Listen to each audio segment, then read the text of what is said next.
Good morning, dear students. I, Professor Basavaraj Koluche, welcome you all for today's lecture of Company Law and Secretarial Practice. This is video number 3, module number 1. Topic is features of the company. In previous class, we saw just brief introduction about the features of the company. Let us see the features of the company in detail. The features are also known as characteristics. A question may come for 5 or 10 marks for your examination.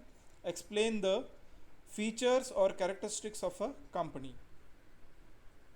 The first feature of a company is incorporated association. A company is required to be registered under the Companies Act 2013. Before that it was Companies Act 1956, but after the amendment of Indian Companies Act 2013, now it need to be registered under that act.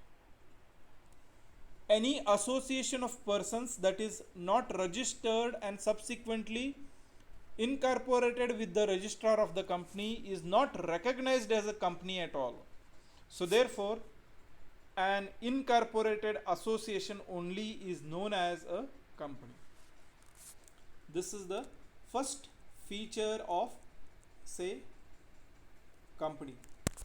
Second feature of a company is separate legal entity. A company in the eye of the law is distinct, that is, it is separate from the people who constitute it. The people who are constituting it may be called as promoters, but here the company is separate from those promoters. It is capable of enjoying rights, is also subject to duties under the law. A company can also own and deal in property and other such assets. One point need to be noted in the company is not the agent or the trustee of the subscribers. It has its own distinct legal identity. Now, Reliance means we cannot call it as Anil Dhirubhai Ambani or say Mukesh Ambani or Anil Ambani. They are the, say, owners or the CEOs or the promoters of that company. But here the company has its own separate legal existence through which it can own its own properties, it can has its own assets, provided it need to be approved and discussed in the meeting of the company. The next third is limited liability. Since a company has its own legal identity, its members are not liable for its debts. The liability of the members of the company is limited to the, say,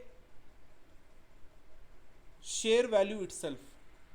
There are some companies limited by guarantee where the liability of each member is determined by such a guaranteed amount. So, the debts of the companies cannot be recovered from the members beyond their share values. So, here the company has limited liability. But the same thing if we are registered under a partnership firm or a sole trading concern, if the firm has debts, it need to be recovered by the sole proprietor or through the partners. But here in the companies, we say that it has the promoters or the members have their limited liability on the debts of the company. The next fourth point is transferability of shares. The shares held by a shareholder of a company are transferable by nature. So, the ownership in a company can be transferred in accordance with the manner provided in the article of association. In a private company, there may be some restrictions placed on the transfer of the shares, but the right is not taken away by completely. So, the shares or the ownership of the shares can be transferred from one person to another. The next is perpetual existence. A company, as we have discussed, it is an artificial person created by law, or it is been created in the eyes of law, so it does not have any restricted span of life. The death, insolvency, or retirement, etc., of any of the members does not affect the status of the company. The company has its perpetual existence.